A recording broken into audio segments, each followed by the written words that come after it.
Dans la série Après PN, je souhaitais aborder le thème de l'hypersensibilité. Alors pourquoi? Parce que souvent, les pervers narcissiques choisissent comme proie des hypersensibles. Alors aujourd'hui, j'avais envie d'aborder la problématique pour l'hypersensible à exprimer son talent. Alors dans cette vidéo, je vais d'abord vous énumérer de façon, j'allais dire, assez succincte ce qu'est l'hypersensibilité et puis pourquoi, pour quelles raisons les hypersensibles, vous qui m'écoutez, eh bien vous bloquez dans l'expression de votre talent créatif. Alors restez bien avec moi jusqu'au bout parce que j'y rajouterai un petit peu de mon expérience personnelle puisque moi-même je suis hypersensible. Bonjour, je m'appelle Laure Dupré-Lavigne, je suis consultante intuitive et auteure et j'accompagne celles et ceux qui souhaitent s'apporter davantage d'amour pour eux-mêmes et pour cela, j'utilise plusieurs outils qui sont notamment le Tarot de Marseille et le FT. Si c'est votre première visite sur ma chaîne, alors je vous souhaite la bienvenue et n'hésitez pas, si ça n'est pas encore fait, à vous y abonner en cliquant tout de suite en bas à droite sur la petite icône rouge et vous serez averti de mes prochaines vidéos. Et puis n'hésitez pas non plus à visiter mon site www.magiedelame.com. Voilà, vous en saurez un petit peu plus sur moi. Alors revenons-en sur le thème de l'hypersensibilité. Alors j'ai vu quelques commentaires dans ma dernière vidéo et j'ai cru vraiment opportun, légitime de partager et de parler de l'hypersensibilité. J'en ai très peu parlé dans mes anciennes vidéos, à part le fait que les pervers narcissiques et les hypersensibles s'attirent. Ce sont des aimants parce que l'un complète l'autre et voilà, ils sont diamétralement opposés et pourtant ils s'attirent puisqu'ils se donnent mutuellement, ils se renvoient des choses et des miroirs. Donc, le thème de la vidéo aujourd'hui, c'est peut-être vous sortez en fait d'une relation avec une personne toxique ou peut-être pas, pardonnez-moi. Mais si vous êtes hypersensible, peut-être vous allez vous reconnaître dans les spécificités que je vais vous énumérer. Et quand on parle d'hypersensible, moi j'ai écouté beaucoup de choses et on parle beaucoup des zèbres, des atypiques, des surdoués, des surefficients, des hauts potentiels intellectuels, émotionnels. On parle des personnes indigo. Enfin, moi, je vais englober tous ces termes dans le terme hypersensible. Pour moi, ça simplifie les choses parce qu'ils ont tous forcément quelque chose en commun. Et ces choses-là, eh bien, je vais vous en parler maintenant. 25% à peu près de la population j'allais dire, est porteuse de toutes ces spécificités. Donc, il faut croire qu'il y a beaucoup de personnes qui ont cette hypersensibilité. Et comment la reconnaît-on? Eh bien, chez l'hypersensible, tout est vécu avec tellement d'intensité, trop d'intensité. L'hypersensible, il ressent les lieux, les atmosphères, les personnes, il est absolument à fleur de peau. Généralement, quand il rentre dans un endroit, il sait, il sent à quoi s'attendre, il ressent les ambiances. Alors, les personnes, c'est la même chose. Ils sont hyper empathiques. Voilà, on le sait, hein, ils ont ils sont très éponges, donc ils se mettent facilement à la place de l'autre, ils ressentent la douleur de l'autre, c'est quelque chose de très puissant en eux. Ils sont hyperesthésiques. Alors l'hyperesthésie, c'est la capacité, je veux dire, c'est l'augmentation de la sensibilité d'un des sens ou peut-être de plusieurs. Donc tout est exacerbé, les odeurs, ça peut devenir insupportable. Moi par exemple, c'est au niveau toucher. Si je sens un courant d'air, ça peut vraiment m'agacer, ça peut vraiment provoquer un dérangement. Le froid peut littéralement me bloquer si je me sens pas à l'aise. Par exemple, quand je fais une vidéo, eh bien si j'ai pas assez de chauffage ou qu'il fait encore pas suffisamment chaud pour que, eh bien je vais être bloquée et je ne vais pas pouvoir faire une vidéo correctement parce que je vais être incommodée par la température. On peut être aussi extrêmement intuitif, hein, ça on le sait, hein, le sixième sens est très développé chez les hypersensibles.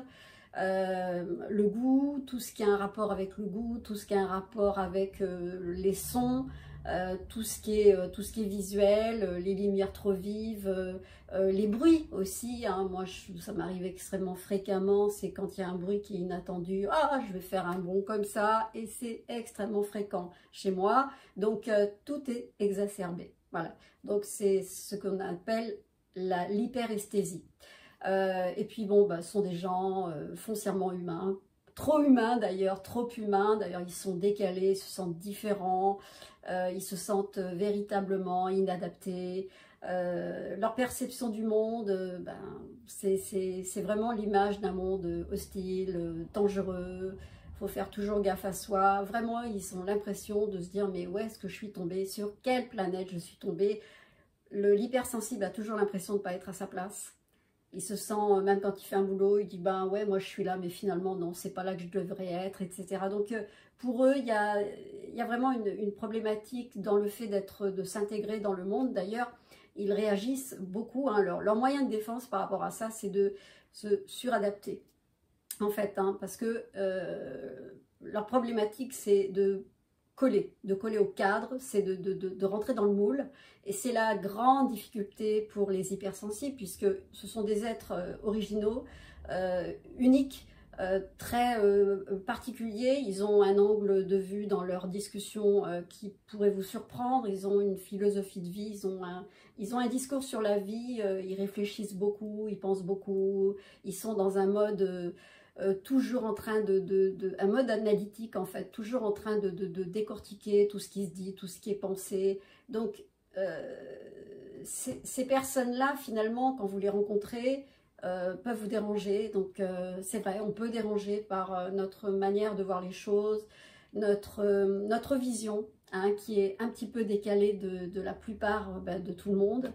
Et finalement, on peut se sentir rejeté, on peut se ressentir très seul parce qu'on ne pense pas comme tout le monde, donc on vit un petit peu en mode solitaire par moment, parce que on ne se sent pas compris en fait. Alors l'idée de l'injustice, c'est vraiment, ça nous indigne profondément. Le mensonge nous fait réagir parce qu'on peut pécher, nous les hypersensibles, par excès de naïveté. Et du coup, on peut se confronter à voir que finalement, la plupart des gens autour de nous aiment jouer des rôles, se raconter des histoires, voiler des aspects d'eux-mêmes parce qu'ils n'ont pas envie de dire que des fois, ils se plantent, qu'ils se trompent. Voilà. Et l'hypersensible, il ne comprend pas ça. Il ne comprend pas qu'on puisse mentir, donc ils ont un besoin et une quête vraiment frénétique d'authenticité. Qu'est-ce que je pourrais dire, le fait de la suradaptation, comme je vous en parlais tout à l'heure, c'est aussi par rapport au monde social, parce que quand on rentre dans un milieu professionnel, on se rend compte que tout le monde fonctionne d'une certaine façon. Donc l'hypersensible, il ne supporte pas le rapport au pouvoir, il ne supporte pas la pression, donc c'est hyper dur. Moi j'en ai beaucoup souffert parce que j'avais l'impression qu'on exigeait de moi des choses que je n'arrivais pas à produire parce que moi je donnais d'une certaine manière et c'était perçu et pas forcément perçu comme ce que l'entreprise pouvait attendre de moi. Voilà. Moi j'étais beaucoup dans l'humain et finalement moi on me demandait d'être productive. Et finalement il y avait vraiment un décalage entre voilà, ce que moi j'étais capable de donner et que j'avais l'impression de très bien donner. Et au final, c'était pas reçu véritablement comme un atout au regard de l'entreprise. Donc quand on est trop humain, voilà. Donc en fait, l'idée c'est que l'hypersensible, pour pouvoir s'adapter, eh bien il va travailler d'une certaine façon contre sa nature, et ce qui va l'amener à se désensibiliser. Alors il va franchement dépenser énormément d'énergie, qu'elle soit physique ou psychique, pour justement travailler ce côté suradapté. Et puis ça peut amener que de la souffrance quelque part, parce que c'est comme s'il y avait un déni de la sensibilité, parce que l'hypersensible, eh bien, il va, son boulot, et moi c'est ce que j'ai fait toute ma vie, c'est que je croyais que c'était un handicap. Je me disais, c'est trop dur de vivre dans ce monde-là en étant quelqu'un de sensible. Donc, qu'est-ce qu'il faut faire? Eh bien, mettre cette sensibilité sous le tapis, mais vous savez très bien que quand on cherche à j'allais dire, à mettre en berne une partie de vous, eh bien, elle va hurler d'une autre manière, mais elle va apparaître d'une autre manière. Plus vous allez vouloir l'étouffer, moi, c'est ce que je voulais faire. Donc, je me suis pendant des années mise dans le développement personnel parce que je trouvais que j'étais trop timide, trop sensible, trop ceci, trop cela. J'avais une difficulté par rapport au regard des autres, j'avais une difficulté à m'exprimer dans les groupes et donc c'était vraiment très compliqué pour moi parce qu'il y avait une forme de jugement sur ma personne. Bon, ça faisait partie de mon histoire, hein. C'est lié évidemment à mon histoire personnelle, mais je me suis rendu compte, mais très tardivement, que être quelqu'un d'hypersensible, eh bien, c'était vraiment un vrai levier et un vrai atout et une vraie force. Or, toute ma vie, je m'étais persuadée que être sensible, c'était un handicap. Franchement, pour moi, c'était un boulet. Donc, qu'est-ce que je pourrais dire? Les hypersensibles, bah, ils pensent tout le temps, ils réfléchissent trop, ils sont toujours en train de, voilà, de travailler du chapeau. Ils ont une grande sensibilité à toutes les causes, hein, la cause écologique, la nature. Ils sont très axés sur les médecines alternatives, très sensibles à tout ça. Ils croient évidemment à l'invisible, hein, donc pour eux, il y a d'autres mondes en dehors du nôtre. Hein, voilà, hein. Moi, je me dis qu'on existe, on est sur la planète Terre, mais pour moi, il y a d'autres mondes qui existent et qu'on est hyper connecté et qu'on est connecté à tous les niveaux. Donc pour moi, notre monde ne s'arrête pas là. Donc ça fait de nous, ben, voilà, des gens un peu, voilà, un peu perchés. Oui, elle croit aux petits hommes verts, elle est un peu comme ça, un peu givrée celle-là, mais c'est pas grave, voilà, on est perché, on est spirituel. Et on a c'est vrai, on fait preuve, enfin on fait preuve, non, on fait l'objet de beaucoup de jugements. Et justement, de par ces différences, ben, on se voit souvent coller une étiquette, même à travers sa propre famille. Hein. C'est pas simplement l'extérieur, les amis ou les gens qui vont vous croiser. Votre propre famille peut vous percevoir comme quelqu'un de différent, quelqu'un qui pense pas comme eux, qui a vraiment une logique qui n'est pas la même, qui n'évolue pas du tout de la même manière. Moi, dans ma fratrie, franchement, ben, je pense que j'étais foncièrement un petit peu décalée de ma fratrie, et c'est vrai que c'est pas facile d'être compris parce que on a une sensibilité, cette hypersensibilité peut être perçue comme une vulnérabilité, voire une fragilité, voire une faiblesse. Donc moi, quand j'étais enfant, eh bien mon côté vulnérabilité, timidité, peur, etc., parce que moi je l'avais transformé comme ça, hein, je l'avais vécu comme ça, eh bien pour moi c'était devenu un poids et c'était devenu un handicap pour pouvoir avancer dans la vie. Donc ça a entraîné évidemment un problème d'estime de moi, un problème de confiance, de foi dans la vie, etc. Donc voilà, j'ai dû ramer pendant des années pour apprendre à avoir confiance en moi et en essayant de gommer, ce que je n'arrivais pas à faire, mon hypersensibilité, parce que pour moi c'était un handicap, c'était vraiment le gros point noir de ma vie. C'était c'est comme si je me sentais malade, c'est comme si j'étais atteinte du syndrome de l'hypersensibilité. Donc pour moi il fallait que je camoufle tout ça, mais j'y arrivais pas, c'était pas possible. Donc malgré mes efforts, donc après il a fallu que je connaisse plein de mauvaises, enfin des relations qui m'ont ouvert sur ça, qui m'ont fait comprendre que eh bien, alléluia, l'hypersensibilité, finalement, c'est pas si mal que ça. Donc, il va peut-être falloir que j'apprenne à exprimer mes émotions plutôt que de chercher toujours à les mettre sur le côté en disant c'est pas bien, c'est pas correct, je dois pas faire comme tout le monde parce que sinon, on va me percevoir comme quelqu'un qui est pas à la hauteur, qui est pas forte. Or, ça n'est pas vrai. C'est l'inverse. Alors, pourquoi vous, les hypersensibles, vous bloquez dans l'expression de votre talent, hein? Bon, alors on va prendre le cas de vous, imaginons que vous veniez d'une famille où, eh bien, on vous a pas accueilli dans votre hypersensibilité.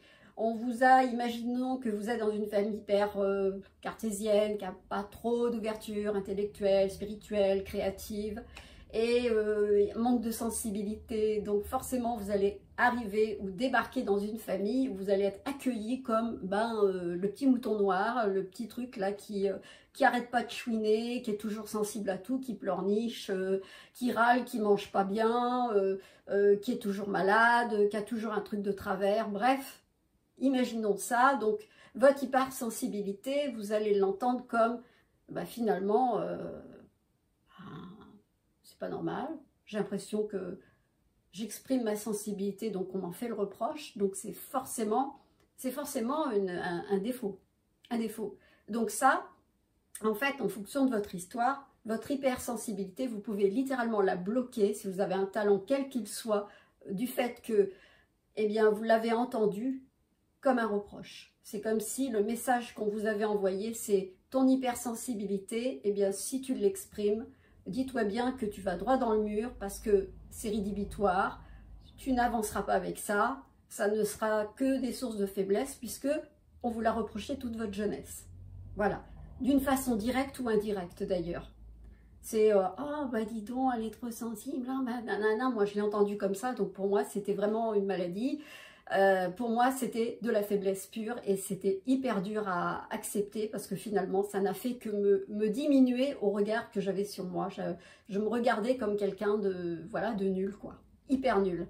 Donc ça augmente la souffrance, ça augmente l'isolement, ça augmente le fait que bah, vous ne vous sentez pas compris et puis vous pensez que bah, vous êtes porteuse ou porteur d'un truc hyper lourd et puis invalidant pour toute votre vie. Hein. Donc ça va, vous allez vous le coltiner. Donc ça, c'est vraiment un frein. C'est le fait que votre histoire, eh bien, on ne vous ait pas envoyé le bon message. Donc vous n'allez pas, évidemment, vous autoriser à exprimer le talent que vous avez et que vous avez, qui peut-être, soit il foisonne en vous, ça bouillonne en vous, et puis vous avez du mal à passer à l'action, ou alors vous avez carrément un déni total de ce que vous êtes, parce que vous ne vous connaissez pas suffisamment, donc du coup, bah, vous restez dans l'attente de dire « ouais, j'ai un talent, mais c'est quoi mon talent ?» et tout, toute ma jeunesse, on m'a dit que j'étais que de la merde, donc j'ai pas envie, je me sens pas porteuse d'un talent particulier. Donc ça, en fonction de votre histoire, comme je vous ai dit, c'est le fait, eh bien, tu n'es pas, tu es handicapé en fait pour exprimer quoi que ce soit de ton talent. Il y a le besoin aussi, alors ce qui vous empêche aussi d'exprimer votre talent, c'est que vous avez besoin de le valider. Vous avez besoin clairement de valider que vous avez une capacité quelconque à développer et que c'est là. Et ça, c'est super important. Donc, le regard de l'autre, vous allez être hyper dépendant du regard de l'autre. Voilà, l'approbation d'autrui va jouer un immense rôle dans le fait eh bien, que vous puissiez vous lancer dans votre talent. Et effectivement, parce que vous avez tellement peur du rejet, tellement peur qu'on ne vous aime pas, et ça, c'est juste, voilà, la peur du jugement, ça peut être un truc qui peut, mais vous couper les pattes, vous couper enfin, tous les moyens pour que vous puissiez mettre en action quoi que ce soit de votre talent. Donc tout ça aussi, c'est un lien avec votre histoire, parce que si vous êtes arrivé dans une famille où effectivement il y avait des parents qui étaient peut-être musiciens, ou alors je sais pas, un père qui bricolait, qui faisait des trucs super, et donc où là vraiment le germe de la créativité était vraiment présent dans votre famille, ou intellectuellement, spirituellement, où il y avait des gens qui étaient dans la communication, parce que ça peut prendre plusieurs formes, hein. Je veux dire, la douance, le potentiel, pour chacun, il est différent, il peut prendre plusieurs formes. On n'est pas obligé d'être un chanteur ou un musicien ou un écrivain pour être quelqu'un qui peut exprimer quelque chose de différent et de unique. Vous voyez, il y a plein de manières de l'exprimer. On est tous uniques et on a tous... nous les hypersensibles, on a tous vraiment notre talent. Voilà, on a tous notre force et pour pouvoir exprimer quelque chose qui est vraiment unique. Voyez. Donc, vous avez besoin de valider votre différence. Donc, le regard de l'autre est super important. Si vous n'avez pas le regard de l'autre qui va valider tout ça, donc ça peut... tant que l'autre n'approuve pas, c'est bien. Donc, entourez-vous de gens voilà, qui vont être bienveillants vis-à-vis de vous et qui vont vous encourager. Ça, c'est un bon conseil. Hein. Et puis, il y a... Qu'est-ce qui peut vous freiner aussi? Eh bien, c'est la culpabilité. La culpabilité, parce que quelque part, vous n'assumez pas cette singularité que vous portez en vous. Et ça, c'est le cas de tous les hypersensibles. Hein. Les hypersensibles sont là un petit peu pour, voilà, pour modeler le monde qui est en pleine mouvance, en pleine transformation. Et les hypersensibles de par le fait qu'ils sont très câblés, qu'ils sont très en avance sur certaines choses, eh bien ils vont pouvoir capter en avance les courants, les choses qui peuvent être positives et qui peuvent apporter des réponses à des problématiques qui font partie de la période qu'on est en train de traverser. Et pas seulement dans cette période-là, hein, à toutes les époques. Les hypersensibles ne sont pas nés depuis hier, hein. Je veux dire, il y en a tout le temps eu, hein. Ça fait pour certains de très grands génies, hein, on sait, au niveau de la science, au niveau à tous les niveaux. Je veux dire, il y a l'hypersensibilité, voilà, regorge de tout un tas de personnalités qui n'ont fait que traverser les époques.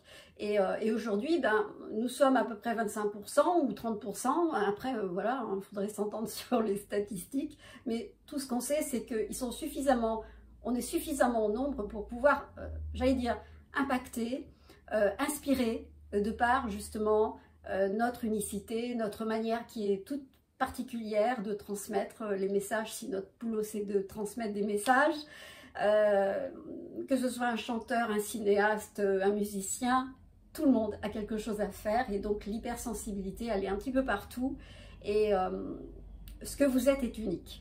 Et c'est ce que vous devez vous dire. Alors arrêtez de vous comparer aux autres, arrêtez de vouloir coller avec l'image de quelqu'un qui peut-être pourrait vous inspirer, mais lâchez ce côté-là, parce que ça peut être justement un levier pour vous bloquer, pour vous saboter, hein, quelque part. Donc dites-vous bien, vous êtes unique. Laissez tomber, hein, on sait, les hypersensibles sont des perfectionnistes. Alors la perfection, on sait très bien qu'on ne l'atteint pas parce que ça n'existe pas. Donc si vous cherchez la perfection en vous disant « ouais, j'ai pas suffisamment fait, j'en connais pas assez, je ne suis pas assez expert, je ne me suis pas assez formée, je suis sûre que je suis encore limitée là-dedans », là encore, vous allez vous mettre des balles dans le pied. Et vous n'allez pas agir et vous allez procrastiner. Vous allez peut-être même laisser le truc de côté en disant c'est pas à quoi bon, de toute façon, on m'accueillera jamais, on n'accepterait jamais. Le truc, c'est ce qui vraiment vous freine, c'est que vous vous sentez coupable d'avoir quelque chose qui est différent, et votre singularité, parce qu'elle ne colle pas avec le modèle que la société nous vend, qui est de coller avec, imaginons quelqu'un qui fait de la mode, qui crée des vêtements, et qui va à contre-courant, au lieu d'aller vers des formes ou des couleurs ou des textures qui sont habituelles et qu'on trouve partout. Il va oser des couleurs, des styles, des choses, et il va se dire non, je ne vais pas faire ça parce que précisément ça va pas être dans le moule. Mais ça peut être pareil dans tout, hein. Quelqu'un qui fait de la peinture, quelqu'un je sais pas, qui fait de la coiffure, ou peu importe, mais il y a des tendances, et les hypersensibles doivent oser leur unicité. Et quand ils écrivent, même si leur style d'écriture ou le contenu de leur écriture n'est pas forcément un petit peu dans les clous ou dans les codes de ce qu'on a l'habitude de lire. Aujourd'hui, quand même, il y a quand même un éclatement. Je pense que tout le monde, il y a beaucoup de gens qui écrivent énormément, donc c'est... Là, vraiment, je pense pas qu'il y ait de limite dans le fait d'écrire ceci ou cela. Je crois qu'il n'y a plus rien qui choque aujourd'hui, hein. Donc, franchement, tout le monde a sa place. Et chacun, avec son potentiel, peut avoir la possibilité de l'exprimer. Mais l'idée, et ça c'est aussi un des points qui bloque l'hypersensible à passer à l'action, hein, et ça, ce qui peut le freiner, c'est sa peur de l'échec. Donc il a tellement accumulé de manque d'estime de soi, de problèmes de confiance, etc. que avant même de démarrer, la peur de l'échec peut complètement lui couper les pattes et se dire plutôt que de faire quoi que ce soit, je ne préfère rien faire, rentrer dans mon mode tranquille, et quitte même à souffrir, à se rendre malade, ou peut-être à compenser avec des dépendances, plutôt que de dire j'ose. Voilà, j'ose. Alors, entourez-vous de gens qui sont comme vous. Entourez-vous d'hypersensibles. Je sais que c'est pas facile parce qu'on se sent très seul, mais aujourd'hui, on a quand même les moyens de se relier à des groupes, des forums, des gens qui sont comme vous et qui vont partager des choses. Et quand on se sent compris par des gens qui fonctionnent comme nous, forcément, ça crée une forme d'adhésion. Et du coup, on est beaucoup plus positif, et on a envie d'y aller, on est encouragé à faire des choses. Entourez-vous de gens qui peuvent avoir des voilà, des particularités et qui sont, comme vous, des hypersensibles. Donc, ils seront certainement différents parce que, voilà, on est tous différents. Hein. L'hypersensibilité, ça peut prendre plein de formes, plein de personnalités, mais il y a quand même des trucs communs. Et c'est vrai que quand on se retrouve entre nous, on se sent moins seul et on se sent compris. Et ça, c'est quand même important pour pouvoir faire les choses. Donc, si j'ai bien résumé, vous avez besoin de valider vos capacités, vous avez besoin de savoir qui vous êtes et quelles sont vos forces. Voilà, vous avez besoin aussi de donner du sens et c'est super important de donner du sens à sa vie, à ce que vous faites et y prendre du plaisir. Je ne vois pas l'idée d'être créatif pour un hypersensible et de faire un truc qui ne vous fait pas triper, ça n'a aucun sens. Et puis, qu'est-ce que je pourrais rajouter à ça? Voilà. Travaillez votre peur d'échouer, donc travaillez l'estime de vous, le fait qu'on fait un petit pas l'un après l'autre, et puis on peut avancer comme ça. Si vous êtes dépendant de l'approbation du regard des autres, eh bien écoutez, trouvez des personnes qui sont sympathiques et qui vont vous encourager, si c'est ça votre moteur. Moi, ça l'a été aussi, hein, parce que bon, voilà, je faisais lire ce que j'écrivais, et puis on me disait, ouais, c'est bien, nanana, donc ça m'encourageait. Et puis, si votre histoire, eh bien, on vous a dit, on vous a rabâché que vous étiez trop sensible, trop ci, trop là, trop heureux, trop machin, et que vraiment, quelqu'un qui pleure pour rien, quelqu'un qui rigole pour rien, quelqu'un qui fait tous des états et qui se met dans des états pas possibles pour pas grand-chose, ce qui est l'apanage de l'hypersensible, eh bien, si vraiment vous voyez que votre passé est vraiment un gros frein, eh bien, allez consulter un thérapeute qui va vous faire travailler les traumas et les croyances que vous avez emmagasinées dans votre enfance et qui font que vous, aujourd'hui, vous vous dites « je ne suis pas légitime à être ça ou à exprimer ça » et que vous portez ça comme un handicap et je vous dites eh ben, « je ne m'autorise pas ». Donc, consultez les thérapeutes, allez voir et franchement vous allez découvrir des choses extrêmement intéressantes sur vous. Moi en tout cas, mon hypersensibilité, je l'ai découverte, je vous l'ai dit, grâce au PN que j'ai rencontré en 2017 et c'est vrai que ça a été pour moi extrêmement déculpabilisant, soulageant de pouvoir enfin mettre un mot sur ce que j'avais l'impression de porter comme un poids et comme un truc qui était lourdingue. Voilà. Je croyais que j'étais malade, je me disais je suis névrosée,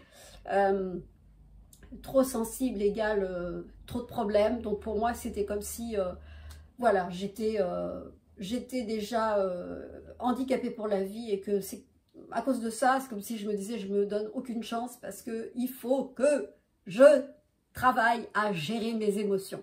Or en fin de compte je me suis rendu compte que c'est pas gérer ses émotions, c'est exprimer ses émotions et ne pas avoir peur de les montrer, même si, ben voilà, on trébuche, même si, voilà, on n'est pas très à l'aise avec le fait d'exprimer ses émotions, mais c'est justement pour l'hypersensible, c'est son levier pour qu'il puisse avancer. Eh bien, son travail, ça va être de exprimer ses émotions et non de les refouler comme le font la plupart des hypersensibles pour se sentir acceptés. Donc, s'il vous plaît, si vous m'écoutez, si vous voulez vraiment, vraiment exprimer qui vous êtes et votre talent, parce que si vous me regardez, c'est qu'il y a forcément un talent qui sommeille en vous et qui est là, qui est latent ou qui est impermanent, qui est un petit peu, voilà, de temps en temps on y va, mais on ne le fait pas trop, ou on n'ose pas trop y aller. Allez-y, allez-y, osez l'exprimer et servez-vous de vos émotions pour pouvoir le faire. Voilà, donc c'est tout ce que je pouvais vous dire aujourd'hui sur l'hypersensibilité.